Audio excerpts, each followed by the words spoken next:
સાચો સદગુરુ મળે તો લાકડી પડે પગમાં પડી જાય જો, પણ એ તો બહુ નામ જન્માના આમ કેટલાય જન્મોના પુણ્ય ભેડા થાય ત્યારે એવો સદગુરુ પ્રાપ્ત થાય. કોઈ ઉતારે ભવપાર નારાયણ બાપુ ગાતા ને, હે મિલે એસો સંત ફકીર, એ તો ક્યારેક ભાગ હોય ત્યારે મળે. બાકી ગોખલામાં બેઠી હોય એની માથે વિશ્વાસ રાખજો, તમારી કુળદેવી માથે વિશ્વાસ રાખજો, તમારા ઈષ્ટદેવ માથે વિશ્વાસ રાખજો.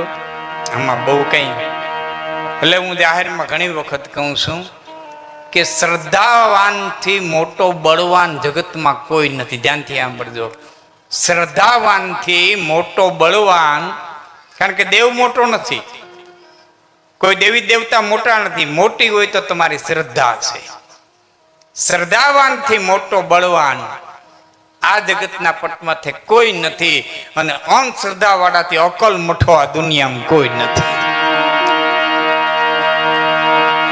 અંધશ્રદ્ધાથી અકલ મઠો.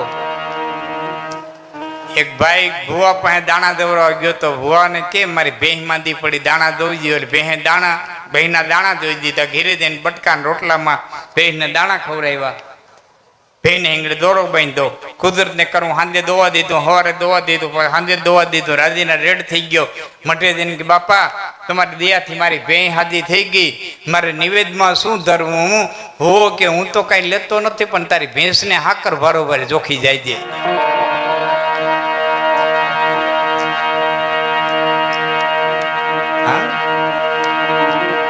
મારે એક પ્રસંગ કેવો છે, સોલંકી પરિવારને આંગણે આવ્યો છું, એટલે એ પ્રસંગે હું તમને લઈ જાઉં છું. શ્રદ્ધા બળવાન છે, શ્રદ્ધા બળવાન છે, એનો નાનકડો પ્રસંગ. રાજકોટ અને ભાવનગરની વચારે ગટકા ગામ, અને ગટકા ગામની માલિક ડોહાભાઈ લાંગાવદરા કરી અને એક ચારણ. પણ દાદા વાસરાનો પરમ ચારણ, હાલતા બેતા ઉઠતા, હે દાદા હે હોલંકી, હે રાણા હે કરણ, હે હોલંકી, હે દાદા હે વાસરા, હે વીરવસરા, હે દાદા હે હોલંકી. રટણ થઈ ગયું રૂવે રૂવે થી, એનું રટણ હાલે. હે સોલંકી, હે દાદા હે રાણા, હે વાસરા, હે હોલંકી, હે દાદા હે રાણા, હે વાસરા. એ રટણ થઈ ગયેલું એવો દાદા વાસરાનો પરમ ઉપાસક ચારણ. પણ કર્મે લેખા કીર્તાર, છઠ્ઠી ના ચૂકે નહીં, હુનર કરીએ હજાર. તો આખરીના આડા ફરે. ડોહાભાઈ લાંગાવદરાના ઘરના ને સરપદંશ થયો. બાઈ માણાનું મોડું ઘીરે આવ્યું. હિન્દુના રિવાજ પ્રમાણે સૂર્યાસ્ત થયા પછી બાઈ માણાના મળાને શમશાને ન લઈ જાય. ઘરમાં ગાયના છાણનું લીપણ કર્યું છે, ઘીનો દીવો બળે છે. નાનકડું પંખીના માળા જેવું ગામ વાવડો વાત લઈ ગયો. ઘડીકના છઠ્ઠા ભાગમાં તો આખા ગામમાં વાત ફેલાઈ ગઈ કે ચારણની કોઈ બગડી છે, ચારણની કોઈ બગડી છે. જુવાન ચારણ અદ્વૈતે કુદરતે બગાડી. રેંધા ધાન માણાના રખડી પીડ્યા. કોઈના ઘરમાં માણા ને ઈ જમાના ગામમાં મળવું પડ્યું હોય ને બાપ કેમ ગળે ઉતરે. દોડી દોડી અને ડોહાભાઈ ઘીરે આવ્યા છે. બેનું દીકરીઓ ઘરમાં કોઈ ઓસરીમાં બેઠા છે, કોઈ જુવાનડા આવ્યા, કોઈ વૃદ્ધ આવ્યા છે. ડાયરો સમાજ હકડે ઠઠ બેઠો છે. મળાની માથે રાત કાઢે બાપ. રાણો ભણે રાત, પૃથ્વી પોરો છે, પણ કરમ હોય કફાય તેને વહીમી બીજો ભણે. અહીં તો રાણો ભણે રાત, પૃથ્વી પોરો છે. રાત તો માના ખોળા જેવી, પણ બાપ 22 વર્ષના દીકરાનું મળવું પડ્યું હોય અને એના બાપને રાત કાઢવી પડે ને, તો એની પલ પલ વરહ ની થતી. મળાની માથે રાત કાઢે છે. એમાં બરોબર અડધી રાતનો મરહ ભાંગ્યો. 1.5 વર્ષનો દીકરો ઘોડિયામાં હૂતો તો એ ઉઠી ગયો અને રોવા માંડ્યો. એટલે એક બાઈએ તેડીને બીજી બાઈને દીધો, બીજી બાઈ તેડીને ત્રીજી બાઈને દે. કોઈ કરાઈ માથે તેડે, કોઈ થાપલીઓ મારે, કોઈ ખંભે હાથ રાખે, કોઈ ભાડલાનું કરી અને વાહર નાખે, કોઈ ફૂંકું મારે. પણ જનેતાનો હાથ નથી. એ બાળકને ખબર પડે છે કે આ હાથ છે ને એ મારી જનેતાનો. માના હાથનો સ્પર્શ થાય. આમાં જેટલા બેઠા છે યુવાનો એટલાને વિનંતી કરું છું કે ભાગ્યશાળી હોવ ને જનેતા જીવતી હોય તો જેટલી બને એટલી સેવા કરી લેજો, નકર 45 વટાવ્યા પછી બહુ પસ્તાવો થાય, બહુ પસ્તાવો થાય. હોકારો, એ પડકારો, એ પ્રેમ, એ ભાવ દુનિયામાં તાકાત નથી કોઈ દઈ શકે. કવિ કાગના માં ધાનબાઈ માનું જે અવસાન થયું અને માના મળા પાસે બેહી અને ચારણ જે શ્રદ્ધાંજલિના દુઆ કીધા છે, તમે ઘણા દુઆ સાંભળ્યા હોય મોટા કરીને માં ખોડેથી ખતા કર્યા બધા, અને એમાં એક દુઓ અદ્ભુત કીધો, માં હું હિમાલયમાં જઈને તપસ્યા કરું તો મને શિવ મળે, સરિયોમાં ઉભો રહીને તપસ્યા કરું તો મને રામ મળે, ગોમતીમાં ઉભો રહીને તપસ્યા કરું તો મને કૃષ્ણ મળે. પણ હે મારી માં ધાનબાઈ, હવે ગમે એટલી તપસ્યા કરું તો મારી જનેતાનો તુકારો ગયો એ ગયો, મને મારી માનો તુકારો ન મળે. કવિ કાગ કે છે, કઈ ભગવાન ને ભજતા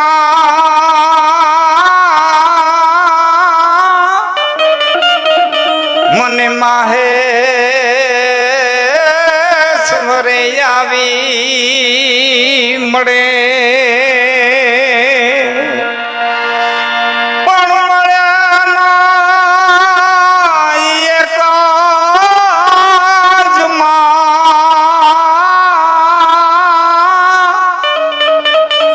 રે મને કરોડ ઉપાય કાગડા,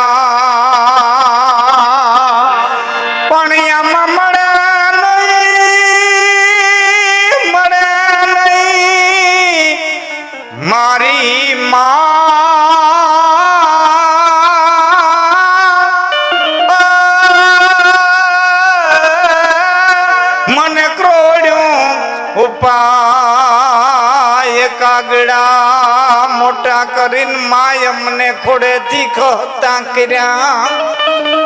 આ જનેતાનો હાથ હટતો નથી.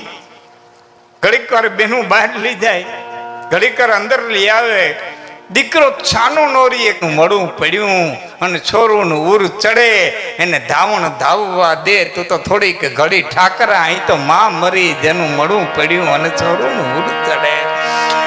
બાળક છાનું રહી ગયું.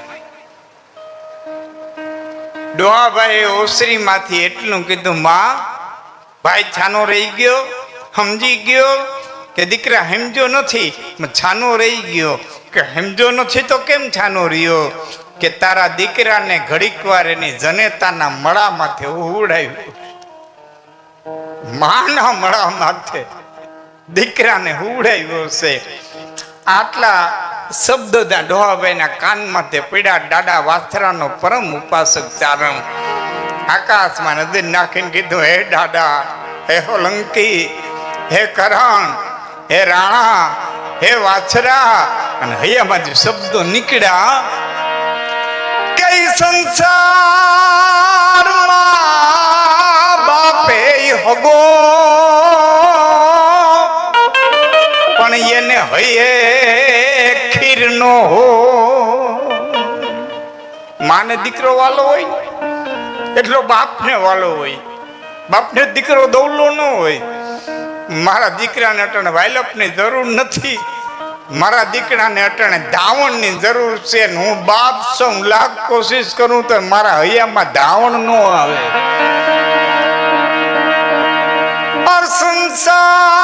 સંસારમાં બાપે હગો પણ એને હૈયે ખીર નો હોય. તાના તાણાની જોને તેજાવડ રાણા નો જો.